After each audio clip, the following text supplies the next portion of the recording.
Greetings, everyone. It's the Monty'man. Before we start with this week's show on Step-by-Step Toward Emotional Sobriety with Dr. Alan Berger, may I just say that this particular broadcast is focused on 12 stupid things that mess up the holidays. Now, I recognize that when you're listening to this show, it may not be the holidays, but believe me, everything that is taught on this workshop is appropriate for any time of year. So let's join Dr. Alan Berger and myself on this episode of Step by Step Toward Emotional Sobriety.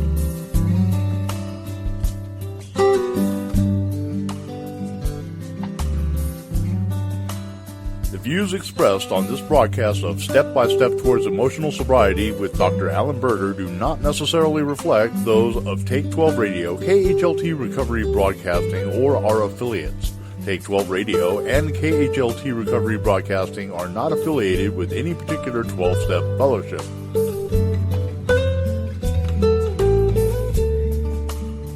And now, here's your host, Dr. Alan Berger, and the Monty'man. Well, greetings all, and welcome to another, if I can get my mic right here, another fine episode of Step by Step Towards Emotional Sobriety with our friend Dr. Alan Berger. It's good to have you with us, and it is always a privilege to know that those of you out there that are tuning in have something to say. Our email address here is take12radio@comcast.net. Please email us with your questions, your comments. Also, Dr. Berger's address is abphd@msn.com. You can follow those links right here on the webpage, also on your smartphone and your Facebook and your Twitter, and on and on it goes. Welcome, Dr. Berger. Well, happy holidays, Monty. Yeah, yes, it is. And for many of us, it is very happy.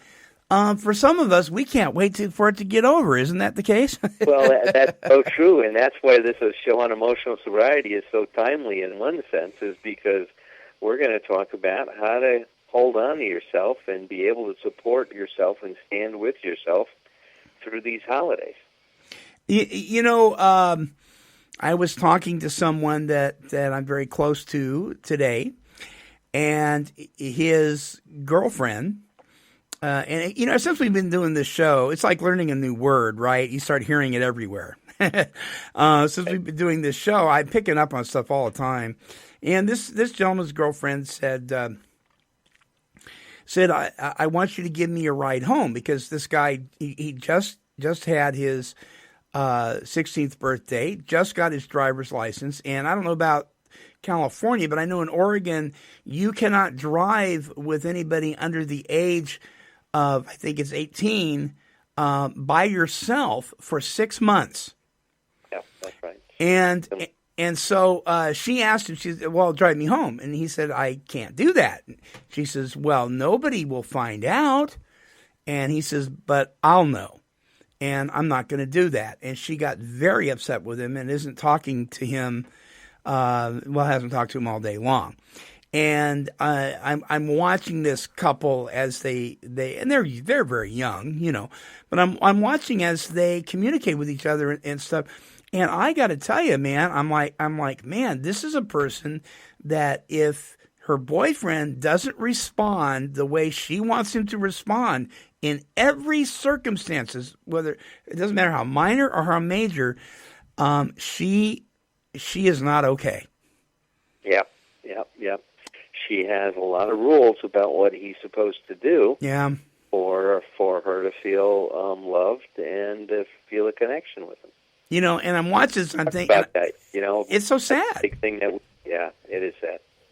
It's sad because she really misses him, and she really misses the incredible job he was doing in honoring himself and taking care of himself, and not giving in to her pressure.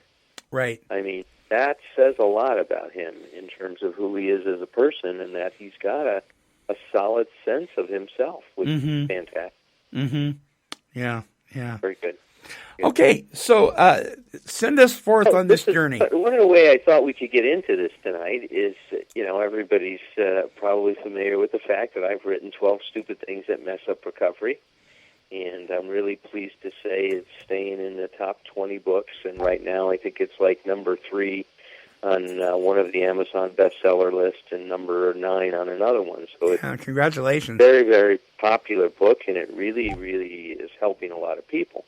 But I thought it would be kind of fun and tongue-in-cheek, but I think at the same time helpful if we talk about 12 stupid things that people can do to mess up the holidays and what they can do if they choose not to mess it up, how they can cure those situations. So that's what we're going to do. We're going to hit the first 6 of them before the break, and then we'll do the last 6 after the break. Super. All right, here's number 1. Everybody get ready. Next time we can play some Christmas music or something. Okay, I'm ready. Here it goes. All right. We're going to take this holiday as an opportunity to point out the character defects of your family members, since they're going to give you ample opportunities to do so. Point out the character defects of your family members. That's right. That's stupid thing number 1. And, of course, they're going to be just so glad to hear that, right? Yeah. Time to have a group therapy session, right? Some of them are expecting it. Yeah. Sometimes that's the kind of craziness that goes on in families, right? There's no bounds. Yeah. And that it's so important. I heard a very, very wise man once say that keep your mouth shut, especially when you know you're right about something. Oh, I like that. When you want to point out the character defect to somebody else. Yeah. So I really encourage, if you don't want to mess up your holidays, keep quiet about everybody else's shortcomings, especially when you know you're right. There may be some time to talk about that, and I encourage you to approach someone and say, I do want to address something with you at some point. Christmas and the holidays are not a time to do that. Right.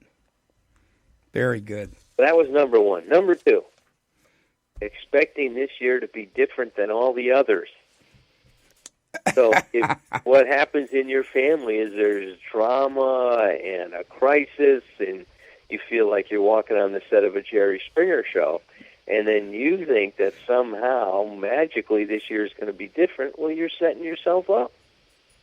There's no reason that it's going to be different, and that's one of the ways that people set themselves up. That somehow, that this year everybody's going to be able to regulate themselves and modulate themselves and to be different than they are. And, the truth is that nothing is going to be different if nothing's changed. Right.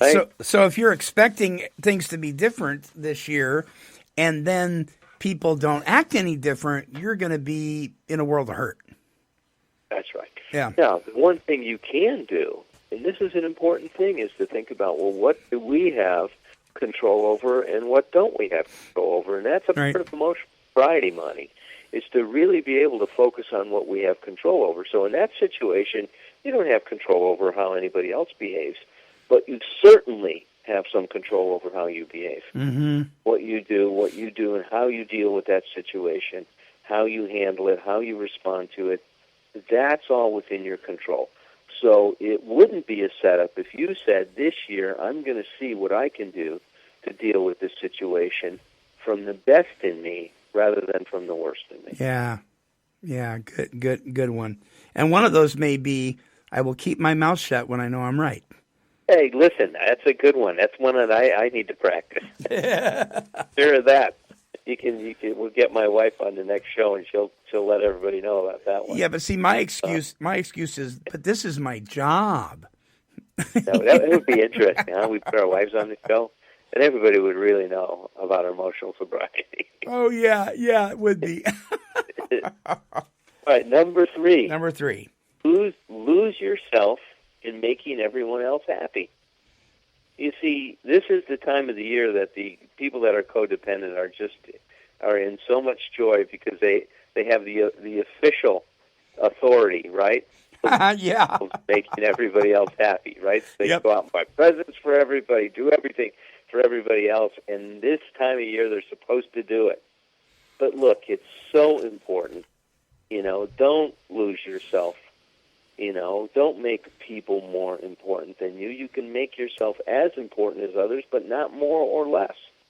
And so this is a time of year, if you're struggling with that issue in general, to do your best to hold on to yourself, to keep a sense of yourself when you're doing this stuff, and stop treating other people the way you want them to treat you. Start treating yourself the way you want to be treated, instead of setting up a situation where you're hoping if you do all this thing for everybody else, then somehow they're going to do it for you. Right, because the truth of the matter is you do not have the ability to make everyone happy in the way you think they should be happy. Yeah, right on, Monty. Yeah. That is so right on, man. That is just right on in terms of what we want people to understand. Right, right. Let me ask you a question. Let me ask you a question before we get to number 4. Yeah, go ahead. This would fall. This number 3 would be like the person who says, "Well, I wasn't going to buy any gifts this year, but I bought one for Fred, so now I need to buy one for Jane." Or I bought one for the 12-year-old, so now I have to buy one for the 6-year-old. And so what happens is they become smothered by their own expectations of themselves, having to please everyone. Yeah, there you go. Yeah. They put so much pressure on themselves to make everybody else happy, they get lost. And then they start to really, really get nuts, right? Right. I mean, they start reacting, and they justify it because look what I'm trying to do for everybody else. Yeah, and then when people don't respond the way they think they should, then they get really mad. Listen, what have we been talking to people in this show? Is that when you do something for somebody else, you do it because you want to do it, not because you're trying to get them to appreciate you, to do something in return. Right. And if you can't give something with an open hand, then don't bother. Don't bother. We'll be talking about that in a little bit. But here's number 4. Okay. This is a stupid thing that'll mess up this season, is to accept uncritically or to swallow whole someone else's notion of what this time of year is supposed to be. You see, we can get so seduced into the commercialism of this time of year, and that forget to make it more personal. At its best, and I mean that sincerely, this is a time when we reconnect with family. And we're able to really express our love and our appreciation for who they are. And that's, to me, when this holiday season is at the best. But when we get lost and make it about what somebody else thinks it should be, rather than keeping it more personal, we're setting ourselves up for trouble. Then we start people-pleasing again. Well, I've got to believe like they believe. Yeah. Or it's accepting, it's not having this critical thinking, or one of the things that we talk a lot about in terms of emotional sobriety is this idea of autonomy, is of keeping a sense of yourself. So regardless of what other people are thinking that this time of year is supposed to be, you personalize it. Let your concept of the holidays guide your behavior and what you want to do. I know some people now are saying, instead of getting into all this consumerism and this, and buying gifts and spending ridiculous amounts of money, especially when times are hard, families are saying, let's find some other way to express our feelings towards each other. Or let's limit the amount of money we're going to spend. Or let's draw names from a hat to keep it down to a more reasonable size. And that's okay. And I don't want anybody to feel bad about needing to do that to deal with their situation. Some families have decided not to have gift-giving anymore because they don't need anything. Right. But it's a ridiculous thing, and it's more important to just sit around and connect with each other. You bet. You bet. In fact, I want to encourage the listeners, if you have somebody in your life that has informed you that they're not going to give gifts anymore, or maybe not this year or whatever, but they're just not doing it anymore, applaud them. Don't judge them. Don't feel bad. It's not against you, because I know several people that are doing that. They're taking care of themselves, Dr. Berger, and they're doing it, some of them for the first time in their lives, and they are just not in a position to be spending money on others right now because they're putting themselves first. That's right. Yeah. If they're trying to take care of themselves and they're paying attention to their situation. Right. And you're right, that's to be applauded, not criticized. You bet. That's to be encouraged and to really be appreciated, and not to shame somebody for that. Or to take it personal, like you said. I mean, that's the other thing, I hope our listeners have been learning from us, Monty, is that our emotional dependency, our lack of maturity, makes us take a lot of things personal. Yeah. And it's not personal. The more that we can understand that it's not personal, the more personal we can be. Yeah. Amen. I love it. Number 5. All right, number 5. Number 5. Expect others to take better care of us than we take care of ourselves. We think this is the time of year where people are going to be caring. And so if we're out there and breaking our back in the kitchen, thinking somebody's going to come in and just spontaneously say, "Can I help you?" Or "Why don't you go sit down?" If you're tired and you're overwhelmed and you're burned out, Go sit down. for help, go sit down. Yeah. Say, "Would somebody mind helping in the kitchen? I'm really tired right now. I need a break." And put that out. It's okay for you to ask for what you need. Instead of sitting there and getting mad and angry that nobody's figuring it out. Yeah. That's what a lot of people do, and it sets them up terribly. My mother used to tell me, bless her heart, I would say, "Mom, what's good?" Because I would call her once a week when I was in college. Call her once a week. And then if I missed a week, right, I would call her, and I knew what was coming, Dr. Berger. Yeah. And I could hear it in her voice, and I would say, "Mom, what's going on?" And she would say, "Well, if you don't know, I'm not going to tell you." Oh, boy, that's a deadly one. People do. People expect us to read their minds. And sometimes we're just selfish and self-centered enough that we don't read people's minds. We need somebody to say, "Hey, I need some help." And people don't understand that it's okay to ask for help. But if you're sitting around expecting people to read your mind, you're going to be sadly disappointed. That's right. That's right. So what's the cure for this? Accept personal responsibility for your comfort and your serenity. Ask for what you need. Ask for help if you need it. It's okay. Doesn't mean you're less than. In fact, to me, those people that ask for help when they need it, it shows that they're really more than they are if they're not asking for help. Sure. So here's number 6, and then we'll take a little break. All right. Accept gifts or help that is not given with an open hand. So if you let somebody give you something and somebody's giving it to you begrudgingly, you're not doing yourself a favor and you're not doing them a favor. Because what happens with that is there becomes a lot of resentment. There's usually strings attached. You're not able to be grateful and appreciative of it. I remember one year, this husband, I was working with this couple, he thought he was doing his wife this wonderful thing. He went out and he bought her a Mercedes-Benz. Oh, Lord. And, anybody else would think, my God, you're going to be happy. Well, she had, 4 kids.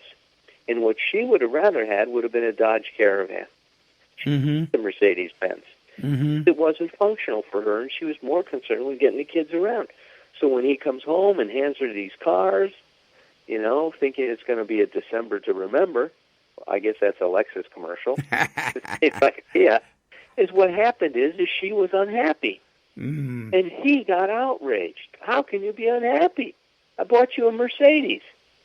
But when we don't give something to somebody that they really want, and when we don't pay attention to who that person is, and we give them a gift, and then with this string attached to it, you've got to appreciate it.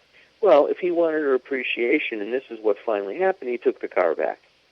And then he got her the Caravan, and then she could be appreciative. And then it was a cleaner transaction. The other way it went down, he bought the car that he wanted her to have, not the car that she wanted. Or maybe the car. So there wasn't an open hand in it. He wasn't Right. giving her freely. He was giving her something with the expectation that she should like what he wanted to give her. Or maybe he wanted the car. If you want to be appreciated, make sure you give somebody something they want. And I've got, before we go to our break, I got to tell you, I got to tell on myself here. When Marcia and I got married, it was customary in our family that the groom bought the bride-to-be a wedding present. And so I bought her, oh, Lord have mercy, I'm going to say it, I bought her a CB radio. Oh, Monty, oh, my, you love those gadgets. Now this, yes, I do. Now, this was my reasoning. Oh, yeah, let's hear it. She's going to need, because she would commute to work about 30 minutes, to work 30 minutes home on the highway. If she gets herself into a pickle, she can get on the CB radio and call for help. This is before we had everybody had cell phones. So that was my justification. So when she opened the present and she saw the CB radio and she saw how quickly I gave the reasoning behind it, right? Her remark to me was, and she said it in a very loving way, and she patted me on the knee. She says, "This is a wonderful gift for you, isn't it?" Because there she goes. She got it, didn't she? Yeah. Because I was concerned for her safety, but when in thinking about that, my mind went right to my toys. My toys will help her. So I was trying to control even what I was given to her. Yeah. Oh, Lord. That's right. Yeah, we call those "thank you for nothing, darling" gifts. Okay. Thank you for nothing, darling. Yeah, really. And you know what? It's still sitting in the garage. That's right. All right, folks, we're going to take a short break. And when we come back, we're going to listen to Dr. Berger share with us 6 more things that'll make up the 12 stupid things to mess up the holidays when we return. Hey, check it out. You can now access all of our shows from a variety of podcasting platforms, including Apple Podcasts, iHeartRadio, Spotify, Google Podcasts, Stitcher, YouTube, Podomatic, and Player FM. Simply search for Take 12 Recovery Radio, and you'll be tuned into the best in recovery broadcast journalism. Also available at take12radio.com. Hey everybody, it's the Monty'man, and I certainly hope that you've been enjoying these rebroadcast, remastered presentations of Step by Step Toward Emotional Sobriety with our friend Dr. Alan Berger. Hey listen, all of our shows are always for fun and for free, and we intend on keeping it that way. However, there is a financial cost for us to bring you these shows and all of our productions here at Take 12 Recovery Radio. So if you would consider a donation to help keep us on the air, we would certainly appreciate it. No amount is too small, and if you would like to do that, simply visit us at take12radio.com. Scroll down to the bottom of the page, and on the left-hand side, click on the donate button and follow the instructions on how to do that. We certainly appreciate your consideration. All right, now let's get back to the discussion on the 12 stupid things that mess up the holidays. All right, number 7, huh? Number 7 of the 12 stupid things to mess up the holidays. Deny or resist feelings from your past or current situations that surface, such as resentments, grief, or disappointments. See, a lot of people don't take the time to recognize what they're experiencing. In fact, in my new book, The 12 Hidden Rewards of Making Amends, one of the things I talk a lot about is that when we work the steps, one of the gifts that we're given, one of the benefits that occur is that we're able to stay in close contact with our experience. Mm-hmm. By staying in close contact with our experience, Monty, we can start to learn from what we're doing. So when these emotions surface, it's so important to embrace them. Now, like I said before, this may not be the time to get into them and to deal with them, but it's very important to acknowledge them. And so to be able to experience them and note that when they surface like this, they're telling you that there's some unfinished business in your life that you need to take care of. You know, they're really like signposts, right? Saying, hey, pay attention over here. Yeah. You got to go in this direction for a little bit in order to help yourself, you know, feel better and to be more whole. So we shouldn't listen to A lot that. of people deny those, and that messes things up because, you know, what happens is when you stuff these things down and you don't attend to them, come out. They're going to come outside. Yeah, They're right. Feed out. They're going to seep out. And a lot of people hear that they- voice. A lot of people hear that voice that says, "You shouldn't feel that way. It's the holidays. Don't feel that way." That's right. That's the pressure, too, that we all feel, right? Yeah, right. Don't feel that way. It's the holidays. But you can recognize that you feel that way, and you can say, look, this is something I need to deal with. If you're somebody that journals, put it in your journal. Come back to it after the holidays. Deal with it. Because it's very important to honor yourself in this way and to take care of these issues. All right, very good. Number 8. Number 8, keep yourself in a state of perpetual motion. Keep moving. Don't ever sit down. Don't hold still. Because if you do, you're going to start to feel what's going on with you. So a lot of us avoid ourselves by getting so busy, by keeping ourselves so busy, by just running nonstop, instead of holding still long enough to start to experience what's really going on. I know for a lot of us, this holiday season, while it's very joyful, also reflects some loss. Sure. We lose members of our family, and we become aware at this time of year that those members of our family are no longer with us. So in terms of all the joy, there's always that other shadow side, which is some of the sadness of the loss that we've experienced. And if you hold still, you might find yourself grieving about a grandfather or a grandmother that you loved that's not going to be joining you this year, or a mother or a father, or for some families that have lost a child, especially to this disease. You and I know that this disease has robbed so many parents, their children, and robbed them of that experience of growing old and seeing their children grow old. And it's such a tragedy. Oh. That with many families that have had to face this thing, and it's horrible. This disease is such a thief. Yeah. So cruel. Yeah, and oh, Lord, I think that we sometimes live in fear that if we feel those things, we're going to ruin the holidays. But in actuality, what may very well happen is if you let yourself feel what's really going on, you may end up having one of the best times of year you've ever had.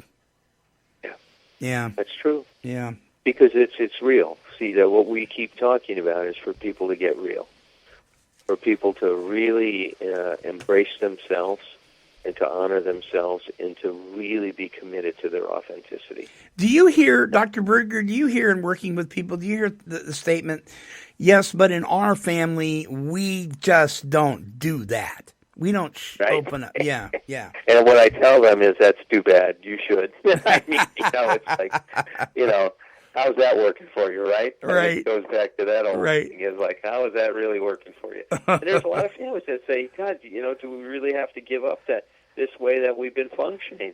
And, what I tell them is, I don't pull any punches. I say, that's something that's worth giving up. If something is not working or meeting your needs in a low-quality way, you're selling yourself short. I was at this great conference recently. It's called the Evolution of Psychotherapy. It's the largest psychotherapy conference in the world. And one of the masters of family therapy, Dr. Salvador Minuchin, who's now 92 years old, wow, was there, and he was speaking, and he was talking about this intervention. And he looks at families when they're dealing with certain problems and stuff, and he'll look at them and just say, he'll look at, let's say, a father in the family and says, you're wrong. The father look at him and say, well, I'm sorry, excuse me? Aren't you a therapist? What are you telling me I'm wrong for? Therapists aren't supposed to do that. The guy will look at him, and Dr. Minuchin will look at him and say, no, you're wrong. He says, let me tell you what I mean when I say you're wrong. You're wrong in believing that all you are is this problem. You are so much more than this problem. And you don't know that, and that's where you're wrong, is not knowing that there's so much more to you than what you're doing here, and the way you're behaving and the way you're dealing with this situation. Yeah. And isn't that so true for each and every alcoholic and addict that's out there that's still suffering? I think there's so much more to them than just this disease. I think the group's called 10th Avenue North. They have a song, and part of it is, you are more than the choices that you made. You are more than your past mistakes. Wow. You know, and we, especially in our 12-step support meetings, sometimes we get caught up in this thing that we are defined by our illness. And to that I say, no. We need to respect the fact, yeah, you know, right, that we have this illness, but don't let it define you. Yeah, right on.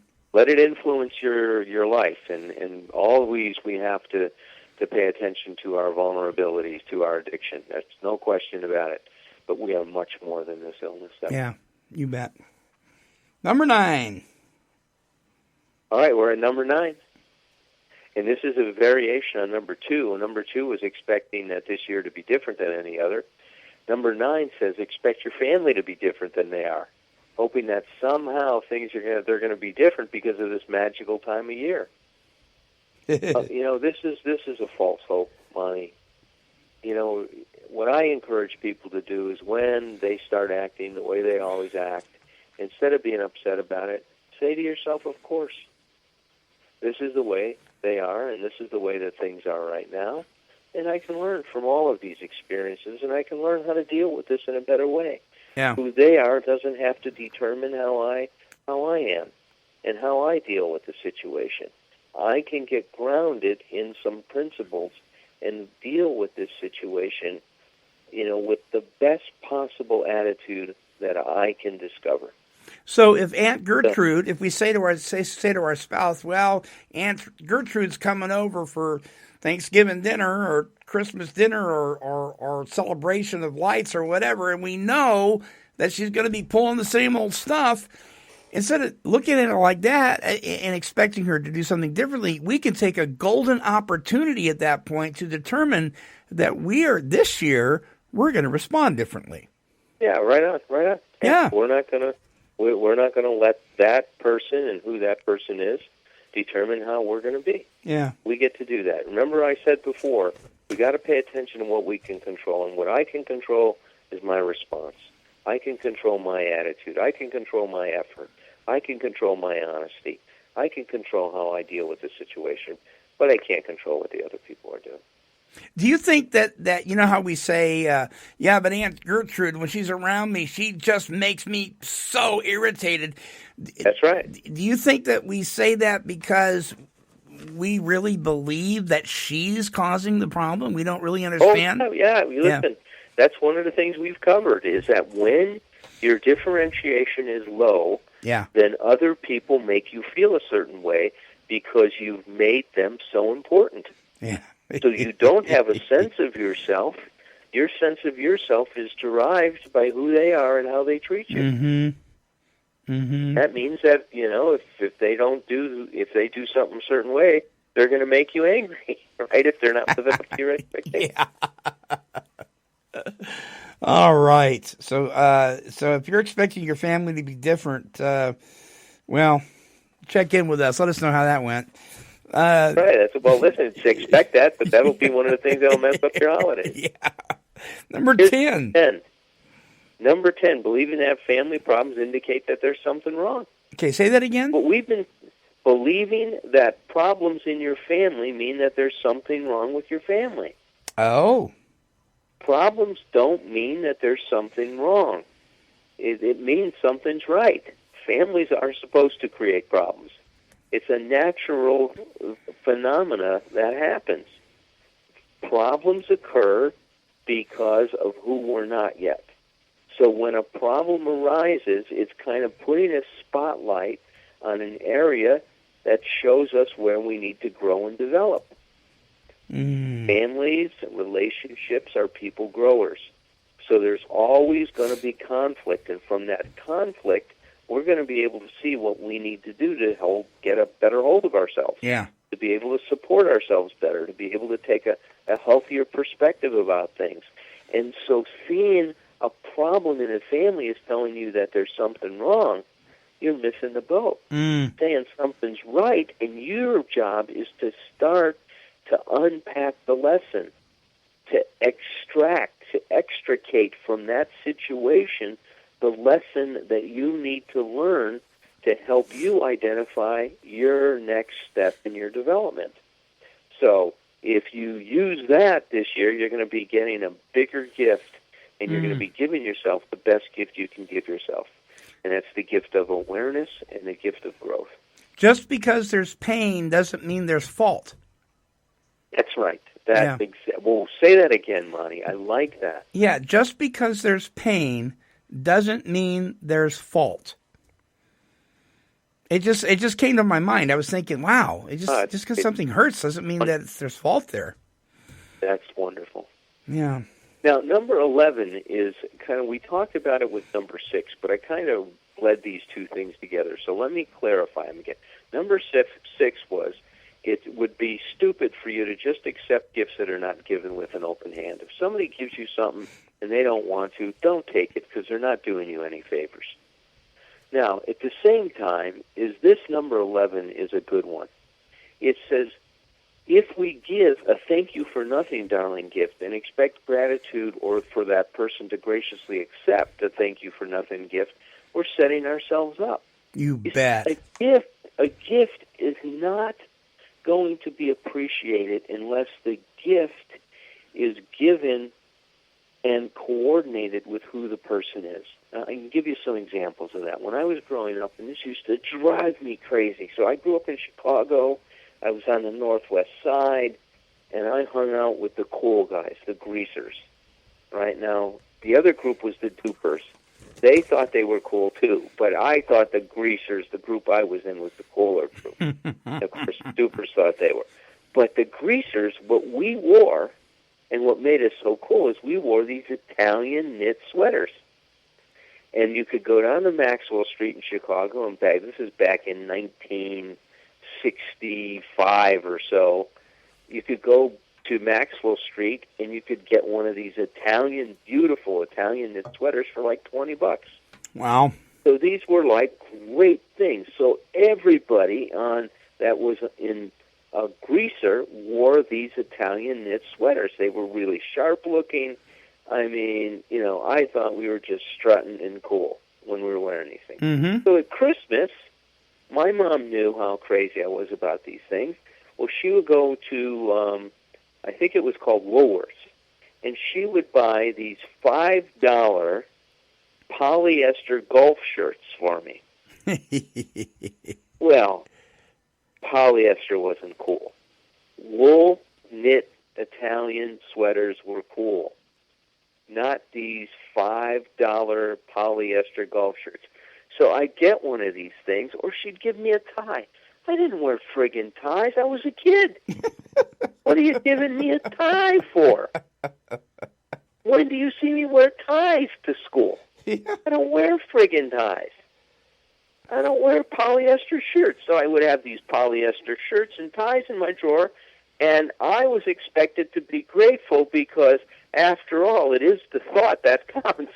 Well, what I was thinking is the thought that counts, but can't you make your thought a little bit more sensitive and relevant to who I am instead of giving me stuff that I'm not interested in? So I felt invisible. And so it was very hard to appreciate gifts that weren't given to me. She was just given gifts because she had to give gifts. So that's what I learned this lesson, and that's why I have such a pet peeve about this. I try to give things to people that they want. She gave you a CB. Not that I want to give them, but that they want. That they want. She gave you a CB radio, buddy. Hey, you knew my mom, didn't you? Talk to my mom before you bought that gift. Stay away from my mom, Monty. She's not going to point you in the right way. All right. May she rest in peace. Yeah. I've come to peace with her with that. Right on, bud. So here's the last one, and I'm going to let you say more about this, but I'll put in my 2 cents too. And it says, accept uncritically someone else's notion of God. God is, and when our relationship to our higher power is personal, and we personalize it, then God is going to have a lot more to do and to say with your life. But when you're taking on somebody else's idea of God, it's not going to work for you because it's not yours. That is, oh man, that is so true. And I've talked about this before, about our relationship, Marcia's and I's relationship with our two boys. Yep. You know, we raised them the way we believed God wanted us to raise them. But when it came, I mean, we took them with us to church. We did all the motions, right? Right. But we sat them down, and parents, hear me, really. I don't care what faith you are. Listen to what I'm telling you. If your kids, your spouse, your best buddy, whoever it is that you're trying to control, if they don't develop their own personal relationship with God, it's always going to be yours that they're leaning on. And someday you're not going to be around.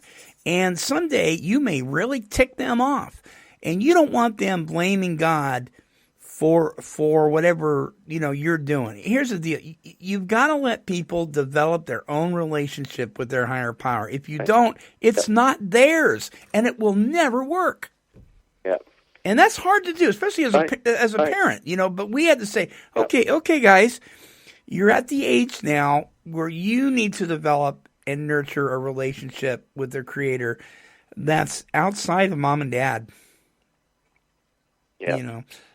And it's so important. And this thing is a bone of contention for a lot of people around the holidays, right? It sure is. You should do this, and you should do this, and you should do that. I don't know any way to get that. Doesn't attract me when people start telling. That would be another good thing we could put down. That could be number 13. Should everybody to death at the holidays? Yeah, should everybody do that? You bet. That's going to mess it up too, man, big time. And here, this really focuses on emotional sobriety because here's the deal. In our case, with our two boys, they have stayed with the faith they were raised in, but it was important, very important for us. What if they hadn't? Are we going to be not okay? That's right. That's right. The deal of it is learning how to be emotionally sober means that if somebody does not go down the path that you direct them towards, you're still okay and your relationship is still intact. That's right. And I truly believe that is that in a healthy family that there's going to be a respect for differences and not pressure for everybody to think and feel the same way. And that's what we're striving for, is so that there's room enough for all of us. And if we could all live like that, Monty, this would be such a better world. You bet. And we'd be so much more open-minded to other people's ideas. Oh, God, wouldn't we, man? We really would. If there's any time of year you need to put away the sword, do it now. Come on, drop the sword. Because, if you cut off the Roman's ear, God's just going to put it back on. I mean, really. And besides, who's got time? Really? I mean, who's got time to just be ripping on each other? Come on. I mean, we got enough problems going on as it is. I mean, my gollies, I can't figure out why my brand new lights on my tree keep going out. That's my big issue. I don't need any people issues. Dr. Berger, thank you so much for another fine show. Great show as usual, Monty. I love you, man, and God bless you and your family. You too, my friend. Stay on the air because I've got a question for you. Okay, folks, don't forget our email address. Go to our contact links. Go to the links here on this page or on your smartphone, and please visit Dr. Berger's website at abphd.com. And until our next broadcast, this is the Monty'man along with Dr. Alan Berger. We're wishing God's perfect serenity for you. Bye-bye now.